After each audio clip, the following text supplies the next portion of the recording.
Na psicologia a gente chama isso de insaciabilidade. É uma insaciabilidade nossa. Fala um pouquinho disso aí, Lucas. Não Como é. é que é? A gente tem a chamada insaciabilidade da alma. O ser humano, desde que ele sai da barriga da mãe, ele não aceita a escassez. Nós buscamos em tudo o prazer. E quanto mais prazer, mais desejamos o prazer. Isso é uma ética da vida humana. Isso é uma ética do desejo nosso. Nós precisamos a todo instante sermos satisfeitos. O Freud chamou isso de princípio do prazer. Então, o que rege a vida humana é o princípio do prazer. Em tudo a gente busca prazer e refutar desprazer. Essa é a sacada. Até aí eu concordo. Aliás, o próprio Deus, né? Porque a ideia dele não é nossa. Foi Deus que faz o homem no Éden. Ele bota o fruto para dizer o seguinte: ó, o desejo pode apontar para lá, mas diga não. Eu acho que me esqueço agora o nome do filósofo.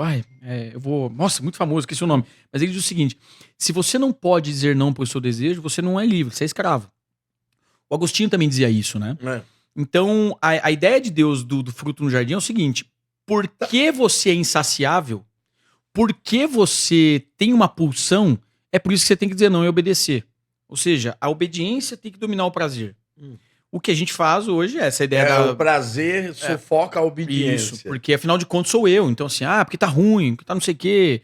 Se muda a igreja de um jeito, se muda daquele outro. Mas peraí, cara. Legal. Eu tô falando com um psicólogo aqui, tô falando eu agora como pastor, talvez como teólogo e tal, como crente em Jesus. Cara, isso não deveria ser saciado quando você chega à cruz? A treta que vai dar aqui, meu Deus do céu. Ei, Lucas. Então, pastor, tem um texto no meu livro que chama A Falência do Quebra-Cabeça. É uma crítica que eu faço ao movimento LGBT. Eu faço com muito amor, assim, nada de... Não tô lá pra... Não é preconceito, nada. Mas eu vou ali no campo da filosofia do movimento e da pós-modernidade e tal. E eu retorno ao Éden. Então eu faço uma tentativa de botar os escritos da psicanálise junto com a palavra de Deus ali e tentar debater. E eu quero fazer essa pergunta pro senhor. Não sei se o senhor conhece o senhor deve conhecer o teólogo, o pastor Maurício Silva, da Presbiteriana da Penha. Eu já na rádio várias vezes. E eu tive palestrando na abençoada Presbiteriana da Penha e ele tava lá. Alguns pastores vieram discutir, ele falou, não, ele tá certo, não sei o quê, porque o que ele falou aqui. Então, eu sei que meu texto é polêmico, mas é uma angústia que eu também tenho. Porque, veja bem, o senhor concorda, vamos por passo, o senhor concorda comigo que a criatividade, só se pode criar alguma coisa porque tem alguma falta? O senhor concorda com esse princípio? Eu só crio porque algo falta naquele lugar, por isso eu vou criar. Então, a partir dessa premissa, se eu não encarar como toda a igreja ao longo da história sempre encarou, não sei se ao longo da história, eu não saberia colocar isso dessa forma, pelo menos na questão eclesiástica, é que a gente encara a palavra falta como pecado.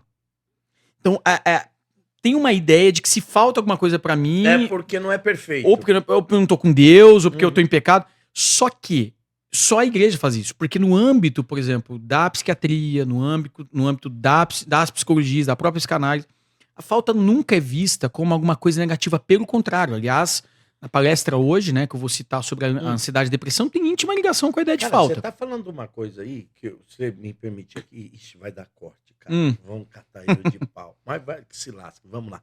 É uma luta.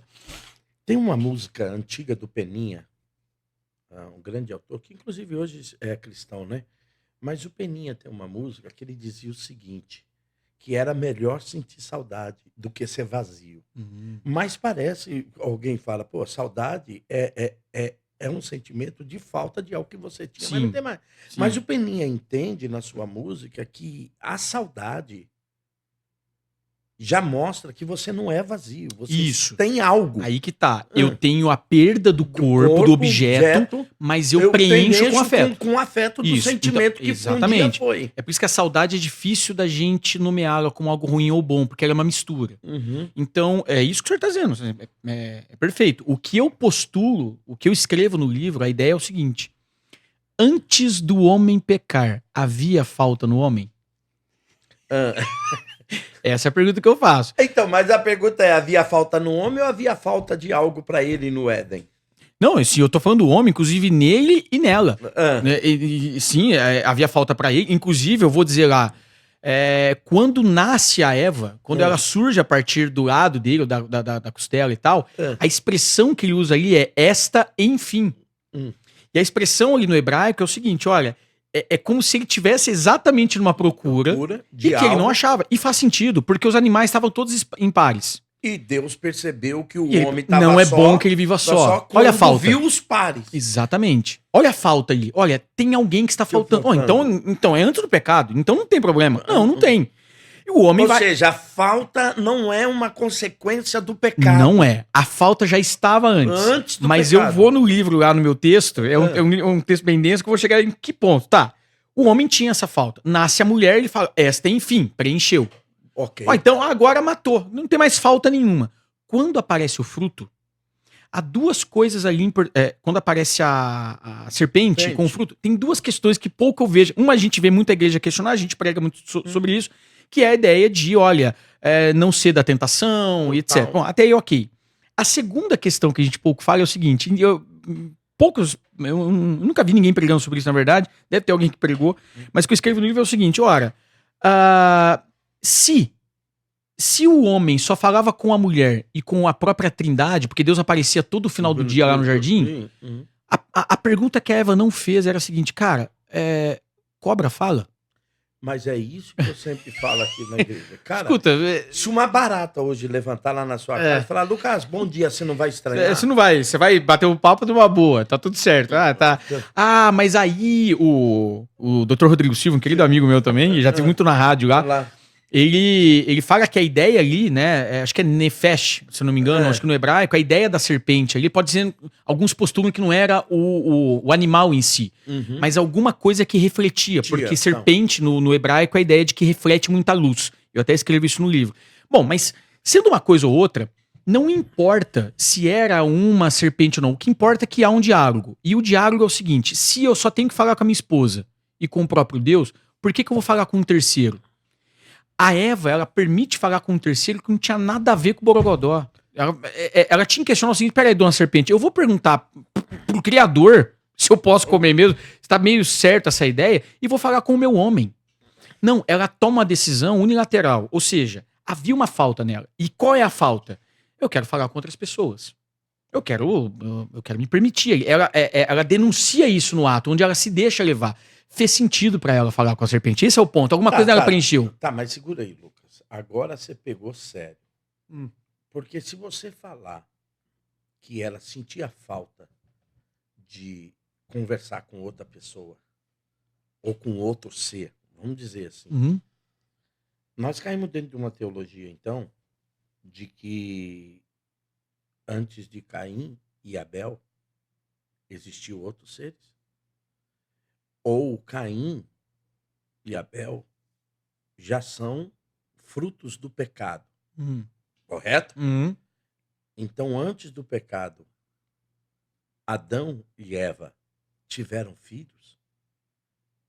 Olha, eu não é uma pergunta muito boa. Eu não saberia responder. Eu já ouvi, aliás, alguns teólogos falam que Adam, né? Que a ideia de humanidade não era era um grupo. Eu não sei.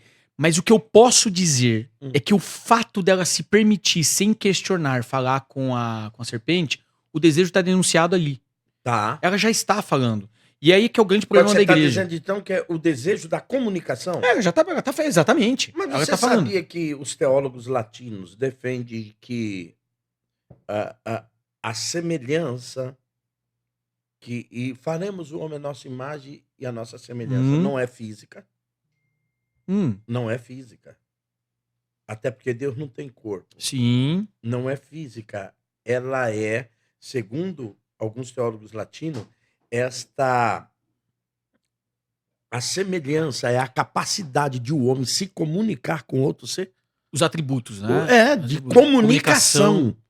Então, de repente, você está dizendo para mim que a Eva tinha esse atributo de comunicação. Pode ser, tanto que a própria serpente vai dizer a ela, não, porque ele não quer que você coma, que você vai ser igual a ele. Aí mexe. Ou seja, há uma coisa ali que mexe na mulher, que é assim, no homem, no ser humano, que é, eu posso, então eu quero. Há uma falta. Ali denunciado. Está ali. A Eva, portanto, come. E aí que entra o que eu postulo no livro. Há duas faltas. Há essa falta que vem de Deus, que é uma falta que eu chamo de falta transbordante. Deus na Trindade. E é tão ideia. Porque não teria problema nenhum a gente falar assim, que é só um Deus só. Não tem problema nenhum, ele continua sendo um Deus. Se não tivesse a ideia de três, que é uma grande questão na teologia, Deus continua sendo Deus, mas ele colocou. São três. Tá tudo certo. Mas a própria ideia de que Deus transborda o Filho no Pai, o Pai no Espírito, o Espírito no Filho. Ou seja, há uma inter-relação perfeita de um se comunicando com o outro. Né? Essa ideia do Elohim, façamos. Então há ali uma relação contributiva. Isto transborda no homem. Quando Deus vê o homem, você tá só, não é bom. Então eu vou colocar uma para que você transborde nela. E aí você faz os filhos, e a família transborda em Deus, e Deus no homem, e Deus. E a ideia é para que fosse uma relação de falta, mas de um se preenchendo no outro e todos em Deus. Ou seja, não era viciante, não era patológica. A serpente, ela oferece um fruto para dizer o seguinte: eu vou mutar. Porque assim, o diabo sempre imita, né? Uhum. Ele vai imitar a falta quando ele diz o seguinte: esta falta que está em você, que está em vocês, inerente. Eu tô nomeando, o nome é o fruto. Se você comer, acabou. Você se completa. A ideia é você vai ser como ele. Como se preencher falta tornasse um Deus. Um Deus, alguém melhor. Alguém melhor, exatamente. Porque aí, Lucas, o que você está dizendo é o seguinte: eu vou falar de mim, da experiência minha. Você nasce, eu, por exemplo, muito pobre, filho de uma mãe cortadora de cana, que tinha a falta de muita coisa. E aí, cara, eu sempre dizia pra mamãe: um dia eu vou te dar tudo que você quiser, eu não vou ter mais falta de nada. E aí, quando eu comecei a ter, e até ter bastante coisa, quem me via de fora falava: pô, esse cara tá completo. E mesmo eu tendo na completude daquilo que eu nunca tive... Alguma coisa faltava. Faltava alguma coisa, cara. É exatamente isso. É exatamente essa a ideia. Por isso, quando a Eva come, algo preenche, porque tem um prazer. Tanto que ela leva pro homem. A questão é, logo depois ela vai ter fome, logo depois vai ter desejo. Aí acabou pra raça humana, porque agora a falta... que era algo transbordante, se torna em falta viciante. E aí entra o Freud. Então, o que eu brinco no livro é que a ciência freudiana, ela chega até o pós-Éden. Antes, meu irmão, venha pra Bíblia. Aí não tem como. Não tem como. A partir daí, aí faz todo sentido as ciências humanas, a psicologia, qual é? Que aí o Lacan diz, né, que o desejo é falta. Eu vou até citar isso hoje. De que quando eu desejo alguma coisa, eu tenho um objeto que nomeia aquela falta. Quando eu conquisto aquele objeto e preencho, nasce uma nova falta num novo objeto. Eu vou atrás novamente. Ou seja... É insaciável. É insaciável. É nesse sentido que a gente falou no início, que é a insaciabilidade. Ou seja, então eu sempre vivo a vida tentando preencher alguma coisa que nunca se preenche. Aí eu entro em Eclesiastes, capítulo 3, versículo 11. Que Deus colocou a eternidade no coração do homem. Você pode ser ateu, meu irmão, você pode ser o que for. Tem uma parada dentro de você que foi colocado pelo Eterno que você só saberá como preencher na relação com ele. Só que esse preenchimento não é assim, como muitos fazem hoje. Entrei na igreja, quero receber uma palavra, tá tudo certo. Ufa, acabou. Não, isso é coisa do diabo. Isso é falta, isso é fruto. Isso é fruto do Éden. A ideia do transbordar em Deus é, hoje eu tenho, amanhã eu quero mais. Agora eu quero mais. Só que isso não é patológico, isso não é doentio. Então, mas essa que o senhor falou antes. A gente começou lá falando antes. Cheguei na cruz, essa insaciabilidade seria... Sim. Só o que você está dizendo para mim é que, mesmo que chegando na cruz, ela não cessa. Ela não cessa. Ela continua. Ela continua, mas não de uma maneira patológica. Ela vai ser uma coisa... construtiva, porque na medida que eu conheço mais a Deus, eu me conheço. Na medida que eu busco a Deus, ou, por exemplo, é o que Paulo vai dizer o seguinte: buscai os melhores dons, ou seja, com zelo, os melhores dons. Ou seja, eu cheguei na língua estranha, eu vou para o caminho mais excelente. Eu vou procurar, eu vou continuar subindo o degrau da espiritualidade. Isso. Ou seja, mas procurando sempre algo melhor. É essa a ideia? Buscar ser de santos como eu sou santo, buscar a perfeição, a ideia de permanecer até o fim. A Bíblia nos indica a ideia da santificação, né? Pô, John Wesley, vou trazer aqui para o metodista, a ideia da perfeição cristã como uma caminhada que eu faço, onde só na glória Deus ela vai chegar à completude. E vou dizer ao Senhor que nem na glória essa completude no sentido de acabou, porque no dia da eternidade nós diremos santo, santo. Cara, mas até aí Jesus vai dizer assim, porque nós vamos conhecer a ele como ele é. Mas quanto tempo nós levaremos para conhecer a ele como ele é? Nunca tinha pensado nisso, é verdade. Essa é a questão. A eternidade parece que está dentro de nós, cara. Quanto tempo eu vou levar para... Eu vou, por exemplo, aqui, ó, alguém pode falar o seguinte, parece até uma palavra meio desconecta, mas tá aqui esse... É tablet que chama? Tá aqui esse tablet. Eu tô conhecendo ele, o seu formato, 14 polegadas. Sim. Mas quanto tempo vai levar para que eu realmente conheça ele, o que ele é, o que ele tem, as suas características, os seus programas, componentes e tal. É isso, entendeu? Exatamente.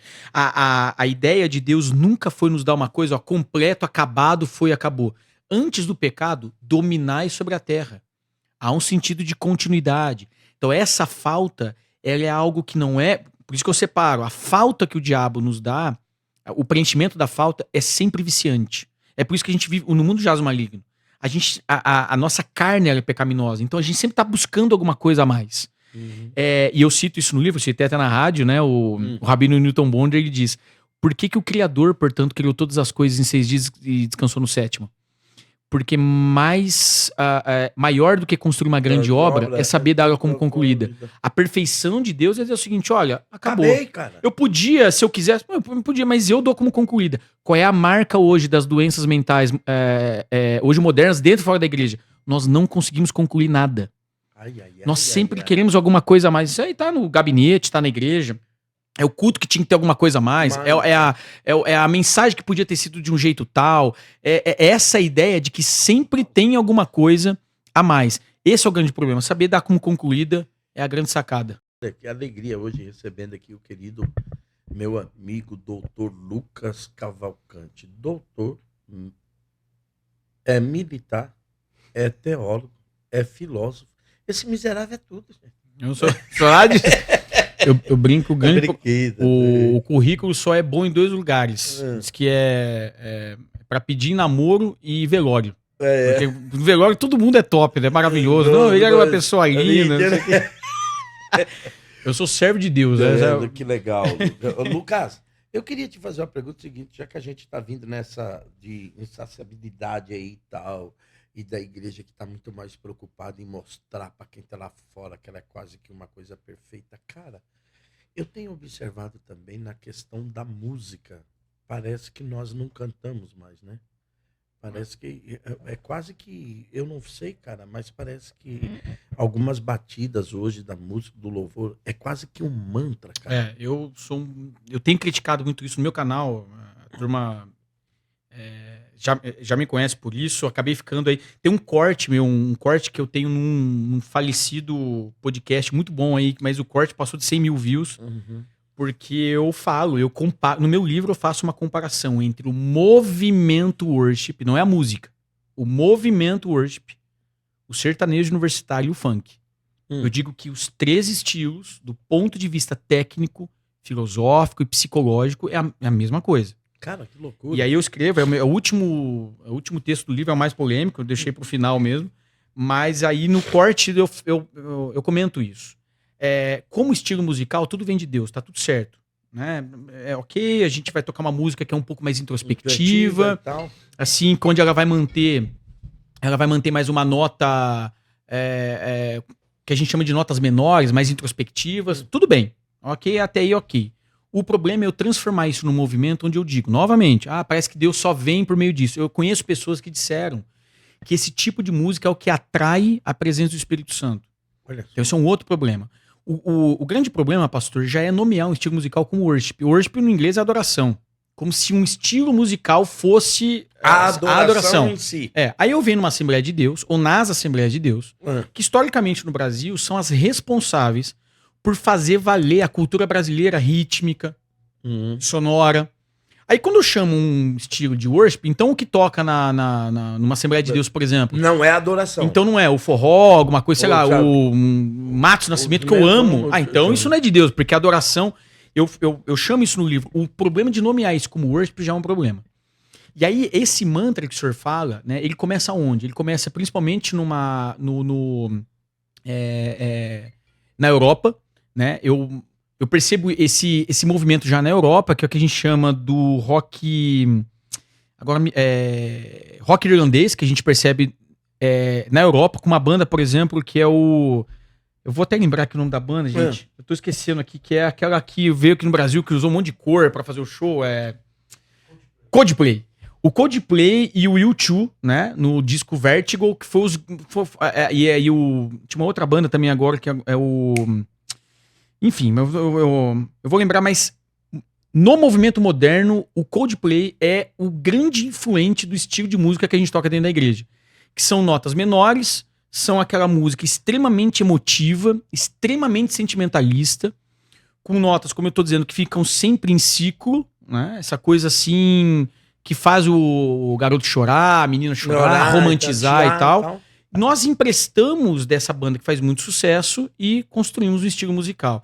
O senhor tem ideia, o Coldplay, quando veio ao Brasil, foi feita uma pesquisa, eu lembro que, assim, uma pesquisa por cima, não foi assim com caráter rigoroso, mas descobriram que grande parte dos ingressos foi comprado por jovens do movimento evangélico. Porque muita gente foi pro show achando que era gospel a banda.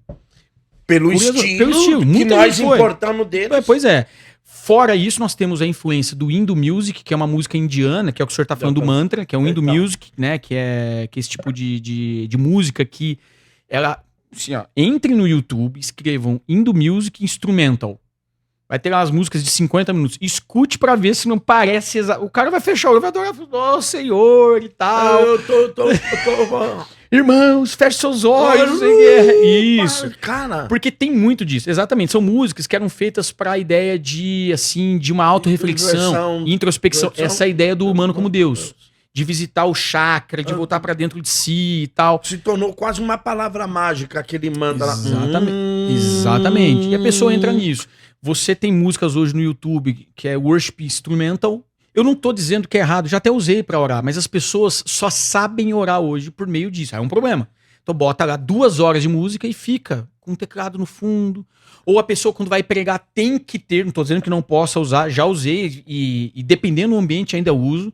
Mas eu tô dizendo que o cara só consegue ministrar, a pessoa só consegue ouvir, o ambiente só consegue aceitar se tiver uma música lá no fundo. E sempre é o strings que a gente fala, ou a cama, que é os pads que a gente fala, né, no linguajar musical, que é aquela cama que o teclado ele entra com, assim, ele coloca um som, assim, reverberado no fundo, que dá ambiência e vai mexendo com a pessoa. Então, a minha grande questão com o movimento não é com a música, porque vamos lembrar que muitos dos sons que nós tocamos na Assembleia, com as músicas brasileiras, o rock também, tudo sai do demônio. Não, porque antigamente os antigos, não, só o hino tocado de uma determinada forma também era um outro problema.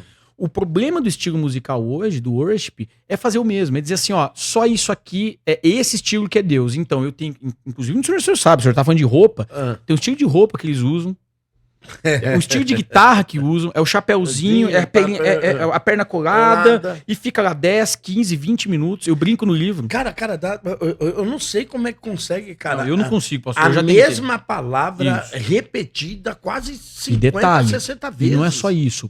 Vejam as letras. A filosofia das letras. O senhor vai ver uma repetição em grande parte das músicas. Não são todas, obviamente. Mas a ideia de uma letra onde Deus ele parece que está extremamente humanizado e o homem extremamente deificado. Então o homem é divinificado e Deus parece que é um servo que ele vai me fazer. E sempre músicas erotizadas que eu falo, onde parece que Deus e o homem estão numa relação tanto erótica de eu vou deitar no seu peito e eu vou fazer não sei o que, eu vou tirar o ar do seu pulmão. Se eu não conhecesse a raiz do negócio, se eu não conhecesse a essência do negócio, da onde ela nasceu, que ela veio, e eu fosse aqui no Brasil, eu diria para você que a mãe da worship seria a Xuxa.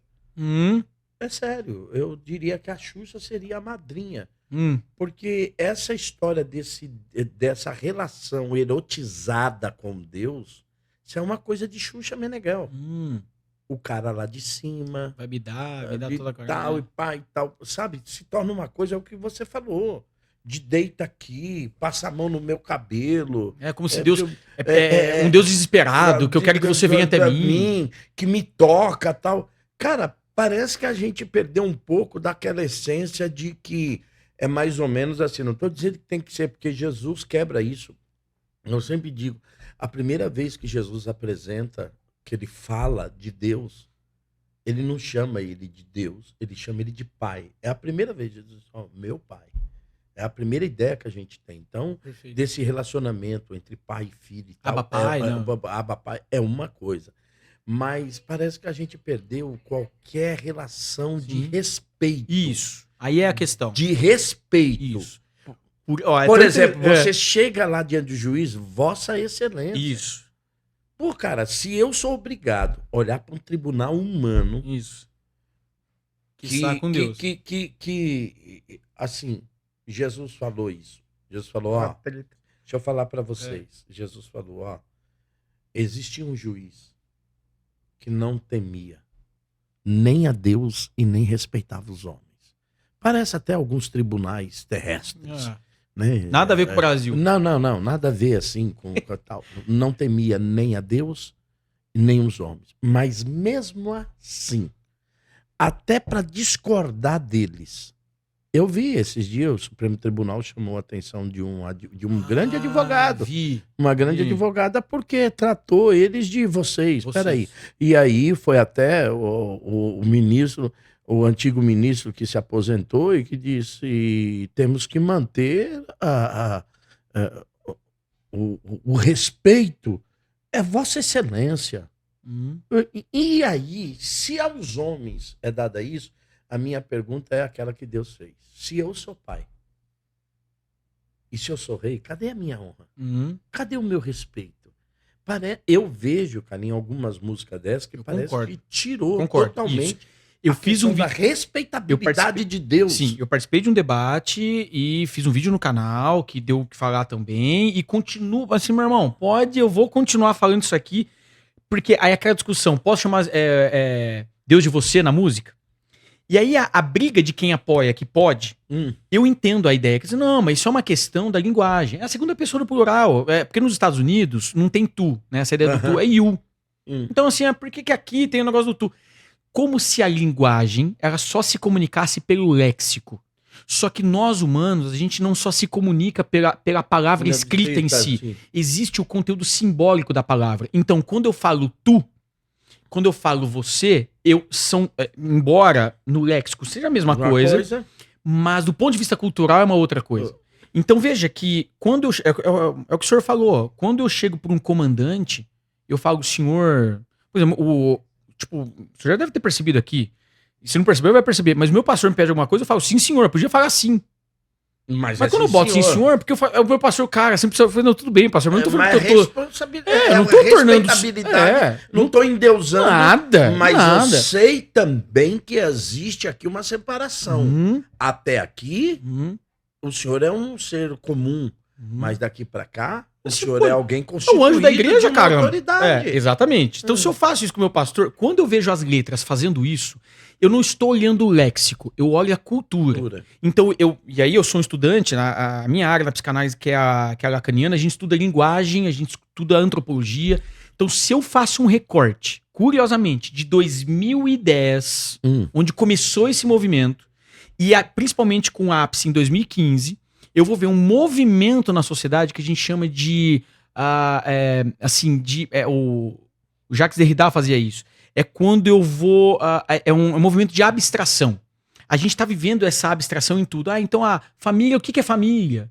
Não, família não é bem assim. O que é homem? Não, mas o que é uma construção social? Então o que é Deus? Não, Deus não é bem... E aí a gente vai retirando... Deus não é bem isso. A gente vai abstraindo, que é esse reducionismo. E aí eu vou questionando tudo. Não, isso aí não tem nada a ver, isso é cultura. Isso aí tem a ver com, sabe, isso aí é tradicionalismo, é patriarcado. E aí eu vou retirando, no final não sobra nada. Então, a minha questão é, esse movimento se tornou um Deus líquido, né? Isso, líquido. Eu vou citar hoje, isso é uma palestra, que top. Se o senhor ver, há um movimento, curiosamente, de quebra das autoridades. A gente tem isso na sociedade. A igreja está fazendo isso quando eu mudo uma letra, onde eu passo a chamar Deus de você. Você pode estar com a sua reverência, tudo bem, mas como movimento cultural, aí eu somo o você numa letra extremamente erotizada. Um Deus que parece que faz tudo que eu peço. Um Deus que parece que tá clamando, vem até mim, pelo amor de Deus. Porque eu dependo de você. Eu dependo de você. Sobreviver. Eu estou aqui sofrendo e não sei o que. Cara, já mandou o teu filho, cara. Você quer mais o quê? Então, se parece que o homem tá numa posição nas letras, do ponto de vista filosófico, do eu lírico que a gente fala, o homem parece que ele tem um poder, é uma relação quase que amorosa nesse sentido, mas uma relação amorosa adolescente. Exatamente, e aí, doentia. Isso, né? Então neste contexto, aí eu critico a ideia do você. Aí é um problema. Ó, estamos chegando aqui ao final de mais, na verdade, o primeiro podcast, o Que Luta. E aí, cara, o que você achou aqui de participar? Cara, eu tô adorando isso aqui. Primeiro que a gente pode falar tudo. E aí, pode entrar no meu WhatsApp, no Instagram lá, depois eu vou deixar aqui. Cara, pode discutir, que eu adoro discussão. Isso é bom demais. Nenhum. Então estamos chegando aqui, o Que Luta. E o Que Luta tá chegando pra discutir com você, pra brigar com você, pra vir pra luta do dia a dia. Dessas coisas que tem feito tão mal pra nós. O podcast chama Que Luta, não é Que Briga não, viu? Porque quem gosta de luta e de arte marcial, luta tem regra, é humana. Luta é uma coisa, briga é uma coisa que a gente não quer. Não é? Lutar a gente gosta. Até por isso que eu digo, eu não sei, ele manja disso ou não. Até porque alguém diz se algum tipo de lutas hoje que tá tendo aí pode ser chamada de esporte, né? Como o boxe, né? O boxe é um esporte reconhecido mundialmente, mas até que ponto algumas lutas são esporte. São se não é uma briga. Se não é uma briga, né? Então aqui é o Que Luta News, não é uma briga, é uma luta. Lucas, obrigado, cara. Pastor, obrigado pelo carinho. Que Deus abençoe esse podcast. Gente, vocês têm que vir visitar aqui. A gente tá aqui na igreja Assembleia de Deus do Bracede, em São José dos Campos. Cara, aqui, assim, eu tô tendo liberdade de falar aqui, porque o senhor não perguntou, eu vou falar. Desde que eu entrei aqui, eu gosto de analisar. Eu ganho minha vida analisando, né? Que igreja, que ambiente gostoso. Você vê o pé direito da igreja, o tipo de banco extremamente acolhedor. A gente vê, assim, essa questão litúrgica. Quer dizer, um altar, um palco ali, assim, que é extremamente aconchegante. Então, ele indica essa ideia familiar. Eu vi lá fora, né? Ali eu vi uns pães lá, quer dizer, uma igreja extremamente família. Olha, é a minha igreja ampliada que eu gostaria de ter. Então nós vamos chegar lá ainda. Que benção. Olha, pastor, obrigado pelo carinho, pela confiança. E vamos pra cima que Deus tem muito a fazer ainda. Tem muito a fazer. Até hoje. Valeu, tchau. Até o próximo.